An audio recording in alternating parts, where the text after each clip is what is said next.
everybody, I'm Tom Vasel. Welcome to Board Game Breakfast. Whoa, it's the last Board Game Breakfast of 2019. Happy New Year to everybody. Now, a new year brings around new things. The biggest thing is next Monday, a week from today, we're going to be launching a Dice Tower Kickstarter.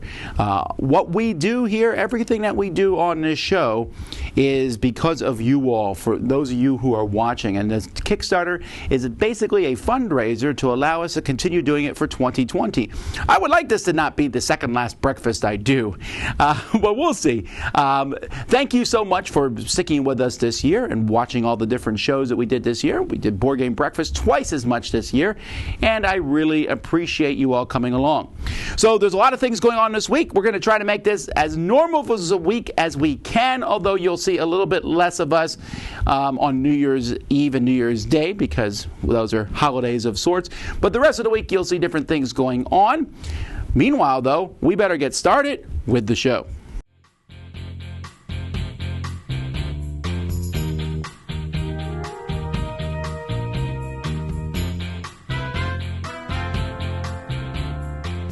So we have a lot of contributors on the Board Game Breakfast. You see fantastic contributors throughout both our show here and our live show that we do Thursday. By the way, we do a live show on Thursdays most weeks. We didn't do one last week, but we will do one because of Christmas, but we'll be doing one this week. Anywho, one of our contributors that we've had for a couple of years now are the Brothers Murph. Brothers Murph are a couple of guys that I met in Vegas one time, and they were doing a little bit of content at the time, and I invited them on our show, and they've done a fantastic job. But they have their own channel out there, and they just did a 24-hour marathon. After coming on our 24-hour marathon, you think they would have learned and would know better, but they did not learn and did not know better and did their own. They're really funny guys, but they're also some of the smartest people you'll ever talk to. They know more about games than most people I've met. They're really funny and entertaining. And so if you've never come across their channel or you just want to watch their live shenanigans, they also do once a week. They're on the Gen Con official Twitch account, but they're over on Twitch. So we're on YouTube, they're on Twitch. If you've not seen them before, get involved with them. I just wanted to give them a shout out. Check out their channel. That's the Brothers Murph. We'll put a link in the show notes.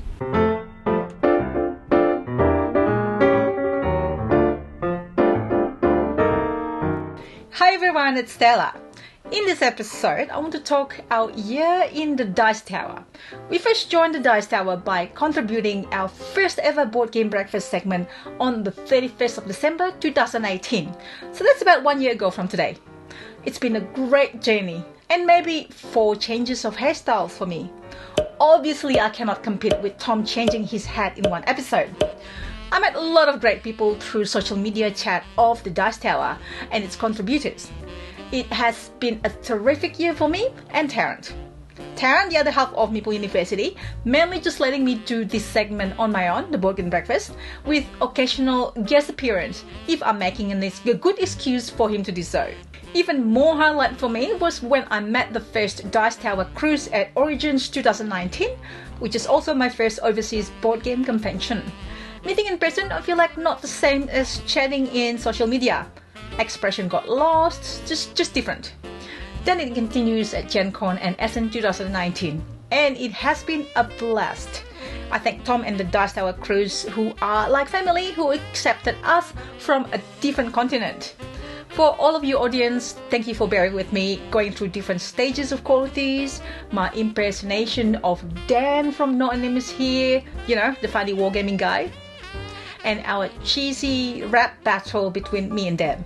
Well, thanks for watching folks. We are on the Dice Tower How to Play videos and Meeple University on YouTube. Hopefully you all had a great year, Merry Christmas and Happy New Year. Until next time.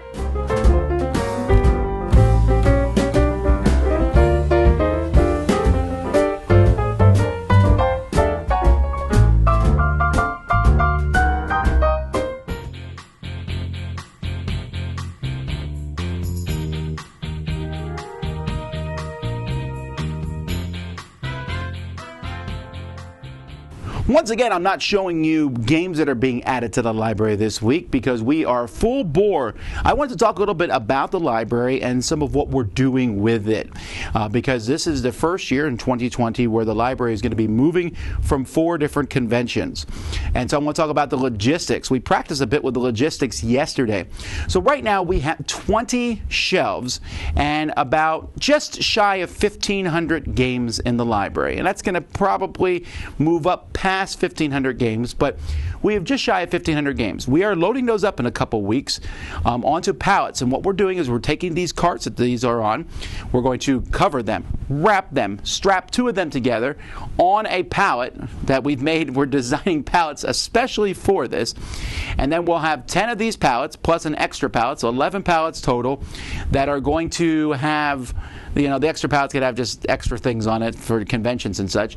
But these pallets are going to be loaded up and they're going to be shipped to a special shipping company that will then send them to the cruise, where the cruise will then unload them. It's all union stuff going on there. I don't know who's in charge, but eventually we'll unload these on the cruise. When we're done on the cruise, we're going to wrap them all up again and put them back on these pallets, where they will be shipped from there all the way out to Las Vegas, where we will then unwrap them. In Las Vegas, we'll be adding at least 2 more shelves full of games, taking the missing games of the library. There's some classic games we're missing that are in the Dice Tower West library, combining the 2 libraries of sorts, and then when we're done with that, wrapping everything up and shipping it back here to Miami, where we unload them and put them back in our storage.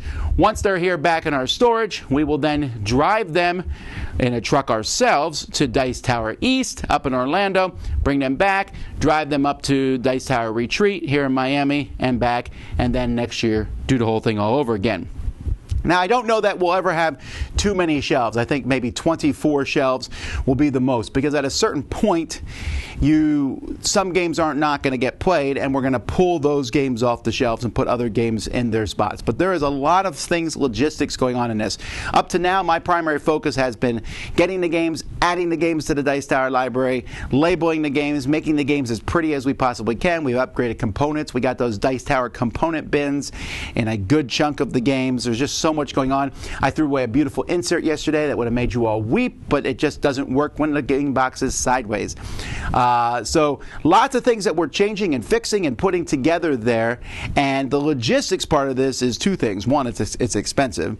But 2, just making sure that the games don't get damaged is kind of our main worry and concern at this point in time. So that's what's going on with the Dice Tower library this week. It's getting packed up. I'll try to get a full video of the library. We're going to be taking pictures of each shelf so I know what's on each shelf.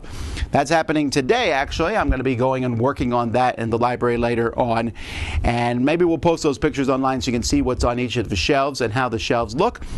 But that's what's happening at the library this week. Randy and Ellen, we game together. It's your turn. Ooh. Hey guys, I'm Randy. I'm Ellen. Hi. Today we're talking about Minecraft, builders, and biomes. Woo! We are a little hyped up on Christmas sugar, right? I definitely am. I'm crashing on Christmas sugar. I'm serious. Like on my way down here, I was like, peanut butter ball. No, but we are on a little bit of a cookie. jazz because we just did a Castles of Burgundy unboxing of the 20th anniversary edition, which we have found so far superior in every way to the original. We're not talking about that. We're talking about Minecraft. Dumb. We're wasting time. So we had this one sitting, we bought it when it first came out, but we had it sitting in the attic for a while, waiting to give to our kids for Christmas. So we actually didn't even get to take a look at it until yesterday, because today's the day after Christmas. Merry Christmas, y'all. Merry Christmas. And this game was quite good, It was super duper fun. I was shocked. I wanted to play because, it was an opportunity to play with my kids. They're not huge gamers. They're very passionate about Minecraft. And especially how the heck old is he, 9? Yes. Our 9-year-old. He'll be 9. I don't even know how old I am. He loved it. And watching him maneuver around like this grid layout and manage his resources to be able to like build buildings so that they would score in, A, B, and C phases. Yeah. And watching his little brain do that was so cute. Yes. Our kids really got a good kick out of just the different kinds of buildings you could have, but especially like attacking the mobs, which is like the monsters. They loved that. So attaching attacking the spiders or skeletons and creepers and zombies and Enderman, and I'm thinking of one other one I can't remember. Yeah. That's just fun all around. It has that exploring aspect where you're kind of walking along and then you explore the area around you to reveal things.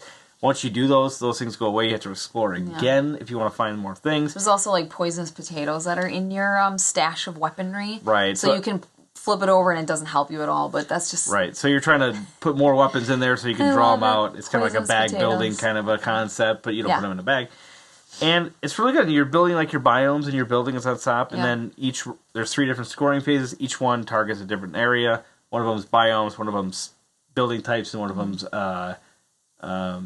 actual buildings. Yes. Sure.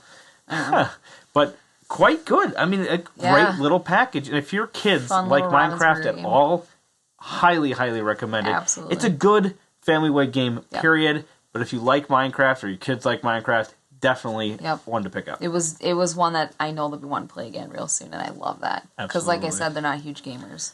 They'll play that. This one brought them to the table. It did. All right, guys. We'll see you on the next one. Bye.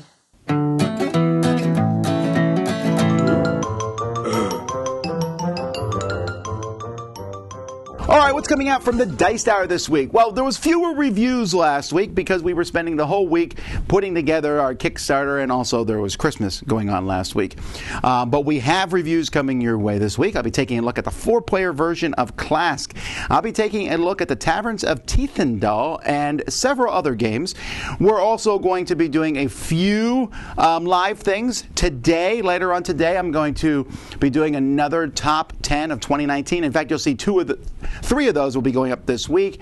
And you're also going to see, today, Z and I are going to finish up our Decade in Review, where we take a look at 2018 and 2019 together. So all that stuff is coming from the Dice Tower. And, of course, our podcast will be going up tomorrow. There's many other fantastic podcasts that are part of the Dice Tower network. So stick around. I hope you enjoy it.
So you see, Vasel let me in. He had no choice. He had no choice. But, Bob, you didn't have to hurt his hand. Shut up!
Alrighty, I don't play board games all the time, so today I want to review something that's been out for like 2 years now, but it's a great game, and that's Civilization 6. And I'll also review Steam at the same time. Steam sucks! Okay, but I use Steam. Now I'm upset with Steam because recently on Steam I updated my computer to Catalina, the Mac computer, and now half the games, including Civilization 4, no longer work on my Mac, which is kind of a pain in the neck. Hopefully that gets fixed, but you know, maybe I should do a review of Catalina because I got some things to say about that. But anyhow, Sid Meier's Civilization 6 I have found to be, it's probably the best Sid Meier Civ. And I don't say that lightly. I don't say each one that came out. If I'm ranking them in order, it would be 6, 4, 1, no, 6, 4, 2. This is starting to feel very Star Trek-ish. 6, 4, 2, 1, 5, some other game. Then it's another game, then 3. I was really not happy with 3.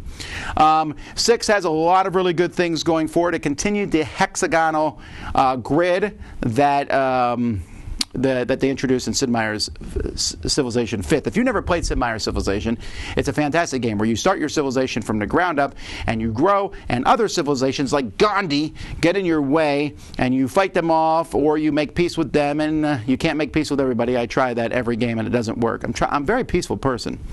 But it's really fun. You can turn it into a war game.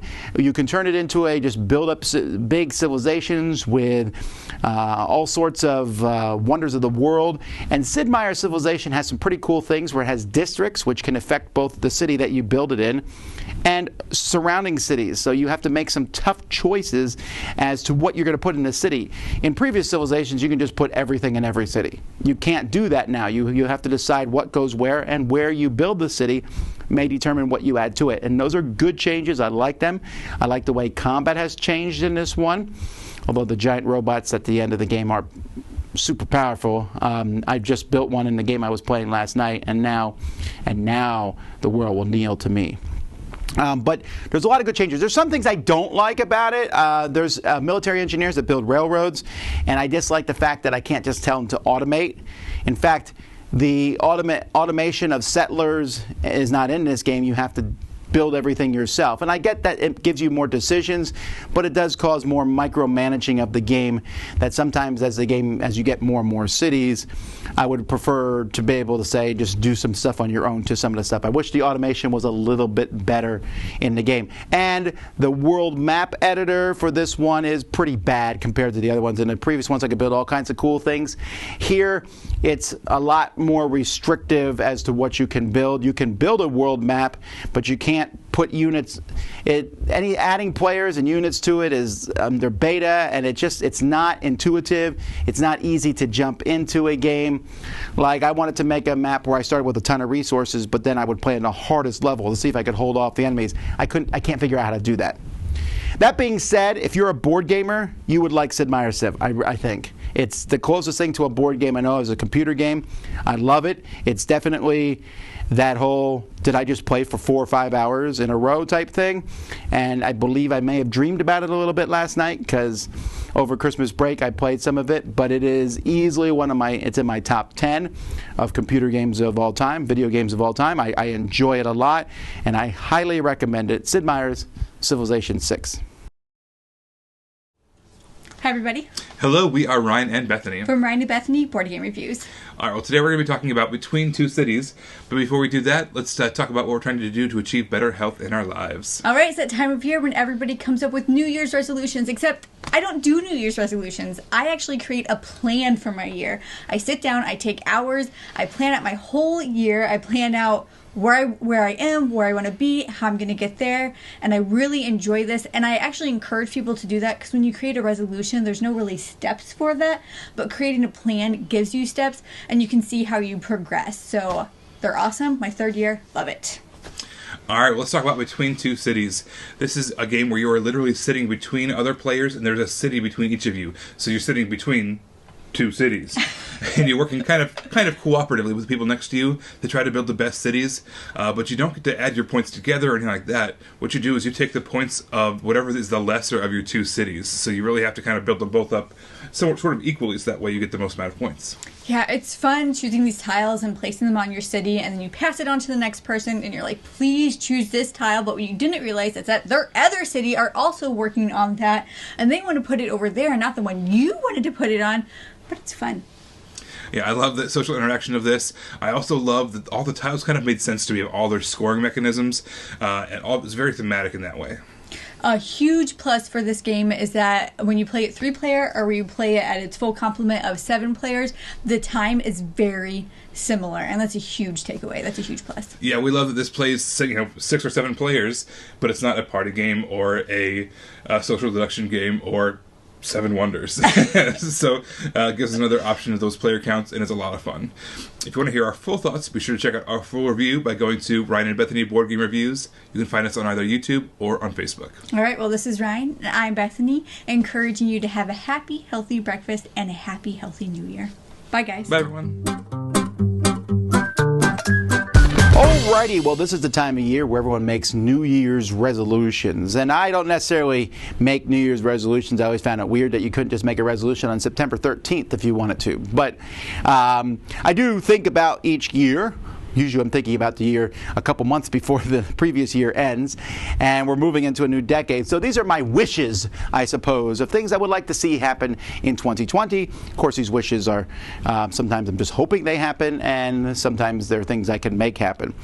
First is family. For me, this is the first year where I had a Christmas that was one less kid in the house, and I got another kid leaving and going to college in August of this year. Well, that's fine. You know, life moves on. I will have a first grader this year, and I will, for the first time ever, I will have no 5 and under in the house. I guess that's going to keep happening every year. Next year I'll say I'll have no 6 and under. But you know, life, everything is moving up, moving older. I'm moving into a new era, and I just wish that my family would have continued health. My daughter Claire, many of you know about her, she is continually improving, and my son is learning to read, something we were not sure was going to happen a year ago. But that's for no other reason than just the boy is very stubborn. Gaming. I'd like to do more gaming this year. Yes, I know. People are like, oh, you game all the time. But one of the things that I do here at the Dice Tower is I like to game, and I always push us to game with other people. If I go to a convention, I will sit down and play a game with random people anywhere, anytime. I love doing that. And when I go to my game group, I'll play with whoever is there. It doesn't bother me. And I do a ton of that kind of gaming. And sometimes at the expense of actually playing games with people who I know and hang out with. I don't play games with the guys here at the studio nearly as much because of that. So I like to do more gaming in the studio this year. And in fact, I like to do maybe a little bit of that off camera. Because we do a lot of gaming on camera you guys can watch. But sometimes it's nice just to game off camera. I would like there to be as few major changes for the Dice Tower in 2020 as there possibly can be. By that I mean, I would like to make changes, obviously. We're always going to do new and interesting things. But like in 2019, Sam left, near the end of the year. And then Chris, one of our video editors, for various reasons, had to go. And Mike came and took his place, which is fantastic.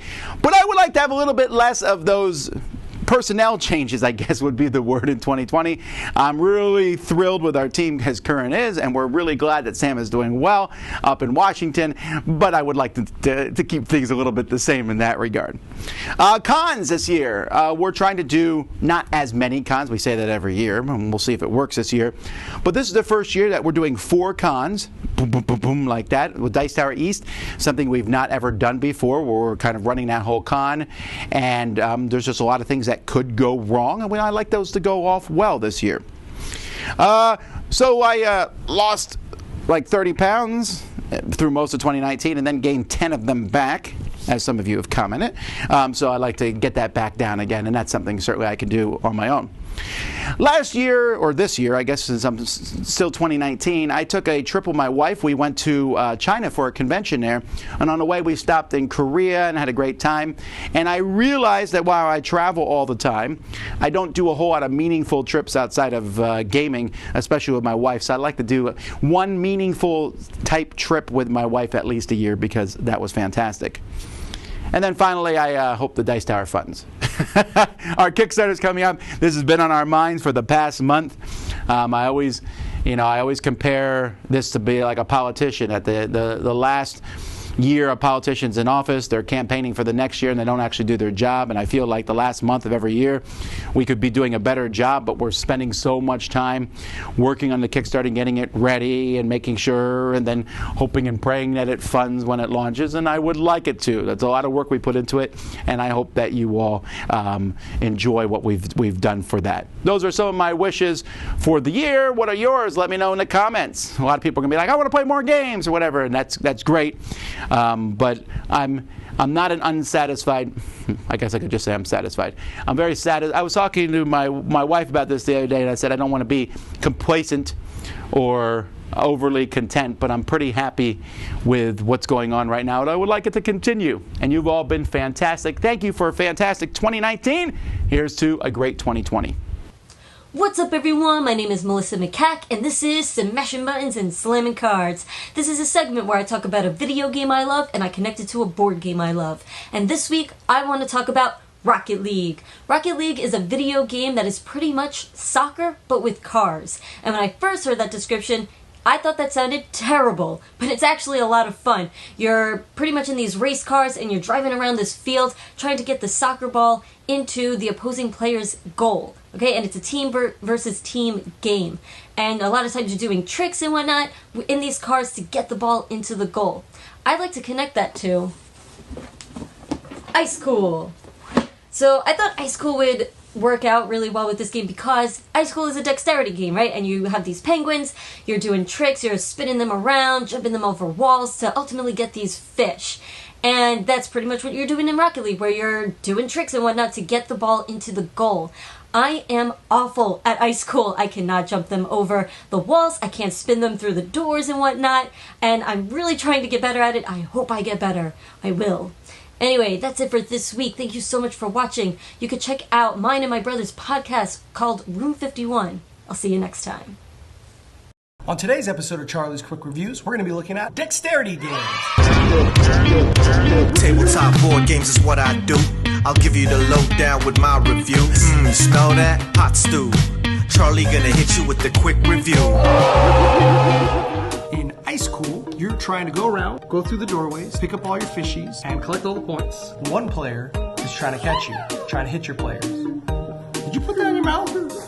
Get it out of your mouth. Spit it out. Yucky. This game lends itself to a lot of fun.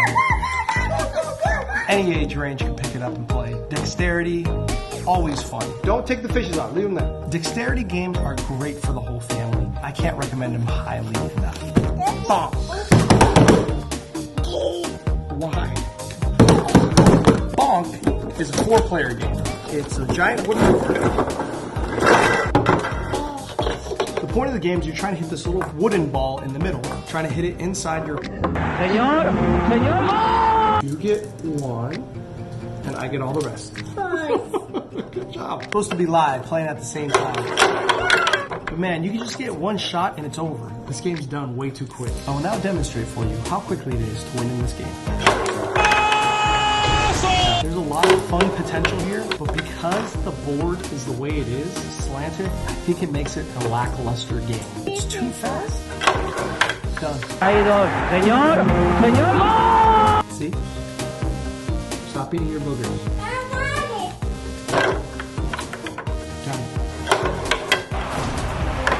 It's disappointing because I see a lot of potential in this game.